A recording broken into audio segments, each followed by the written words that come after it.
Bé, qui també ha volgut compartir amb tots els alacantins el dia d'avui ha sigut el president de la Generalitat, Francesc Camps. Ha presidit la comitiva oficial, que ha sigut a les 8 en punt d'este matí de la Cocatedral de Sant Nicolau, acompanyat per l'alcalde de la ciutat, Lluís Llach Alper, i altres autoritats locals i eclesiàstiques. Han fet aquests 7 quilòmetres de camí que uneixen el cor d'Alacant amb este llogaret de la Santa Faç. El president de la Generalitat ha destacat el caràcter de convivència que té esta jornada festiva d'un poble que camina cap al futur amb les seues tradicions, defensant les seues festivitats, la seva cultura y les seues tradicions.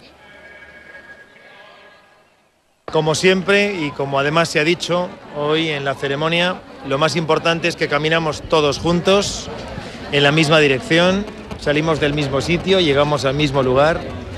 Y eso también simboliza lo que pretendemos para la Comunidad Valenciana todos los días del año, y es caminar todos juntos hacia un mismo lugar. Eso nos hace fuertes, nos hace estar confiados, nos sabe también estar en los planes e iniciativas al servicio de todo el mundo, del interés general.